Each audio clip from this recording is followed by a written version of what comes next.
Hello everyone, today I thought we'd take a look at the Pundit gem. This is a user authorization system. Authorization is generally considered your ability to edit and update a post because you have the permissions to do so, while authentication might be something like Devise or your own user account system, where you give people the ability to log in with their user accounts while you operate under the guise of it being secure, and you're actually just like storing their passwords in a plain text database or something. Now, we're not going to worry about leaking our users' sensitive information in this video. I'll cover that in a future video. But what we are going to focus on is just the Pundit gem and sort of how to use it. Now, because it doesn't handle the authentication, as far as I know, we're going to be using Devise for that. So we're going to very quickly set up a Devise application. It won't take too long. We are going to have to run a couple of boilerplate commands though. So we're going to start by just running a bundle add command to add Devise and the Pundit gem. Now running bundle add just adds these into our gem file. So if you're wondering why we're not opening up the gem file, that would be why. We can then run a railsg devise :install command. This will just run our Devise installer. And we can run a, oops, I don't know where I just went, but I don't like it. We can then run a railsg devise user command to generate our user model. And then we can run a railsg migration add admin to user, where we give the user account an admin of type Boolean. Now, you could also make this like a role of type Boolean if you'd like to, but in this case, we're going to be using admin. The reason why we're doing this is because although this is an authorization system, that doesn't mean it knows that you're using Devise user accounts, and that doesn't mean it's going to be adding the admin Boolean to them. So we do have to do that step ourselves. Once we have this done, we can then go ahead and run a railsg scaffold. We're just going to create a quick little post scaffold where we give each one a title and a body of type text. And then because of how they handle the example in the documentation, we're also going to be adding in a published checkmark to our posts. So we'll do something like, published : Boolean. This is just a way to check if the post has been published already. If the post has not been published, we'll allow a user to edit the post. If you've already published a post though, you'll have to be an admin to edit it further or delete it or whatever. It's just a very simple example. It's probably not entirely practical. It's similar to like Twitter, where you don't have an edit button if you're a regular user, but for the sake of just explaining some functionality, it should be more than fine. Once we have all of this done, we're going to do a railsdb : migrate command to migrate our database, and then we can do a railsg pundit : install command, and that will generate our Pundit policies folder with an application policy.rb, and we'll take a look at that in a second. The other thing I want to do is a railsg controller pages home, just so we have a home page to mess around in. And then we'll do a rails-s command. We're going to go ahead and exit out of this with F11. We'll hit Control B to open up the side panel, although it looks like for some reason it's telling me that I should use Control Shift E instead. I don't know why we have both of those. So what we're going to do now is come into our config and our routes.rb, and then in here we're going to change this get for the pages home to a root and the / to a hash.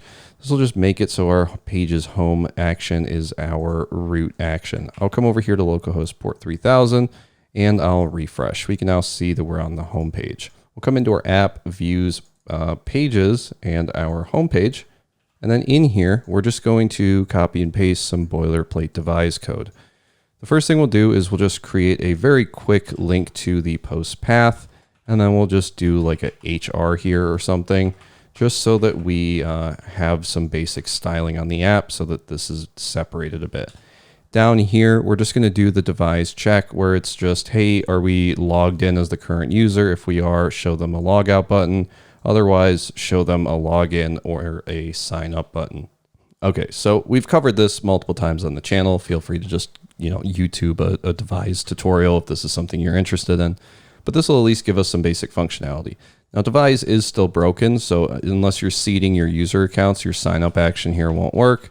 So what we'll have to do is we'll have to try to sign up, this will throw an error and say it failed. But of course, as we probably know by now, it is still creating the account. Devise just isn't compatible with Turbo for some reason after about a year. So we're going to come back to our homepage, click a login, and then we'll just log into that account.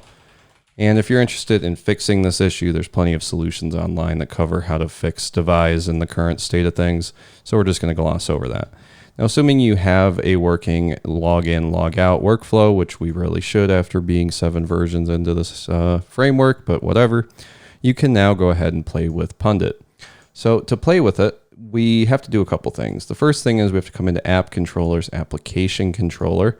And inside of Application Controller, we want to do this include Pundit : authorization. This will give our application the ability to use these policies that we're going to be making. Once we've done that, we then have our policies directory, and we have a controller for our posts. So we're going to create a post policy that'll match up with our controller and our model. So the application will then just be able to figure out what the post policy is associated with. So we're just going to say post_policy.rb, hit enter. And then in here, what we're going to do is we're just going to grab, I'm going to hit Control B. We're going to grab a class of post policy, and we're going to extend from that application policy we just created. Down here, we'll hit end, and then we have to do a little bit of boilerplate. Inside of this post policy, we want to do a ATTR for the user and the post. That is going to be a reader.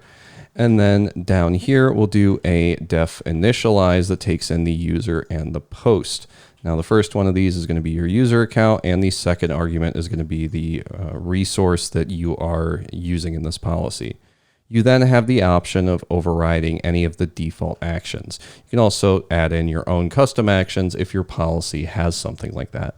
Now, what do I mean by default actions? Well, inside of our post controller, just like any other scaffold, you're going to have your CRUD actions, so your create, your read, your update, and your destroy. And inside of your application policy, you have corresponding methods. Your index has a index question mark, your show has a show question mark, etc. If it's a new, it'll call create instead, just like in our controller, where if you go to the new action, it redirects you to the create action. Similarly, if you go to edit, it just renders the update action. So these are just sort of acting as facades so that if you do use the edit method in here, it'll just redirect to update. And because this is handled implicitly, you're not going to be passing in the method necessarily. This allows it to implicitly redirect to whatever the appropriate method is. And I'll show you what that means in a second here. We're going to be using the new action as our test bed here just because it's fun to play with. But the rest of this is pretty self-explanatory. Now, one thing to note, all of these right now are just going to be returning false. So we probably want to use something in here that's a little bit more interesting than returning false. But what I think would be cool is if we just do a check in our create, and I'll just go ahead and I'll paste this in. In our create, we're going to check if the user's an admin. So instead of saying return false, we're just going to do a check, is the user an admin? Now, by default, the user's not an admin, and we can actually check this on our home page where we just come below the page's home. And in here, maybe we'll just do some Ruby code where we just say user.admin question mark, except this needs to be current_user. And then we'll do an ampersand here just in case the user isn't logged in. So if this is null, then we won't have an issue with trying to call a method on a null object. So this will allow us to use this check in our create action, and we'll do something similar in our update. We can do something similar in our destroy. And then our edit and our new are just going to call create and update anyways, so those are perfectly fine. Now we're going to go ahead and we're going to move this over. We're going to come to localhost port 3000, and then we'll go to posts, new post, and you'll notice we went to new, which is calling the user.admin, and nothing's really happening. So we'll just say this will work. Trust me, I'm on the internet. I can't lie. And then we'll click create post. So you can see here, it created the post, even though it should be checking if the user's an admin. If we come to the home page, you can see the user is not an admin. So what's going on here? Well, of course, we have this file in our application that has a bunch of stuff that I'm telling you will work, but I've never told you how it's connected to the rest of the application. At no point do we have a way to associate this post policy with that controller in a meaningful way. I told you it'll implicitly do it, but how does, like, where's the catalyst, right? Well, the catalyst is going to be in your post controller. In your post controller, first, we're probably going to want to do something to make sure the user's logged in. So if you're not familiar, you can just do a before action to authenticate the user, except for the index and show methods, because you'll probably be visiting these if you're just a regular consumer and not necessarily a creator of content. But okay, in our create action, maybe we can do this down here. We can have it authorize the user. And to do that, all you do is you say authorize for the @post. If we try to authorize for the @post in here, and we come back, we do a new post, you can see we come to the new post page, and we can do like a test and a case in here, and I'll accidentally hit caps lock. If we now try to click create, you'll see that we're not allowed to create this post. Now this reads better here. It's going to look a little weird if it says not allowed to new this post, but you get the idea. This create ? Is actually associated with our application policy and this create action here. Now, what happens when we call authorize with the @post? You get a Pundit not authorized error that returns this error message. So that's essentially what's happening. Now, of course, you'd probably want to handle this authorization error a little bit better than I am here. This is just a good example of how to get it to throw an error if you want it to. But of course, the proper way to handle an error is not to just raise an error. You might want to like redirect or something. And the documentation does cover that if you're interested. What I'm more interested in here isn't really the error handling, because I feel like that part's pretty self-explanatory. But let's say you have this application policy and it's all over your application, but you want some custom functionality somewhere else. In that case, you could come into your post policy. Let's say for the, the create action, right? So we'll say, oops, that is in the wrong editor. We'll say def create ? End. Now in our create method here, we'll just do something like if the user.admin, just like in our parent method, or the post has not been published yet. So if the post has not been published, or the user's an admin, then you're going to be allowed to create. Now we're not an admin, so we'll have to make sure that the post isn't published, in which case we'll be able to create it. If we come in here and we try this again, test case, and we don't click published, we just click create, you can see here we've managed to create this post. Now, of course, if we come in here and we try to create another one, and then we click published to check mark it, we click create. Now we're going to run into that issue. So this isn't necessarily the best example. It really doesn't make sense because if you're creating a post, it's not going to be published right away. But you can see how something like this might work better in, let's say, an update method.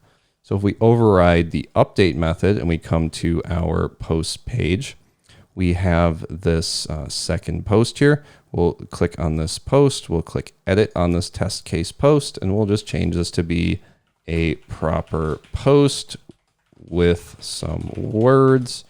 We'll click the publish button, and then we'll click update post. Now, in this case, we have a published check mark here, which means if we now try to edit this post, we can, change this to some bad words. We can do like darn it in here because I'm trying not to get monetized. We click update post, and that works just fine. Now, the reason why this works just fine is because in our post controller, we have to come into our update action and we have to do this same authorize method.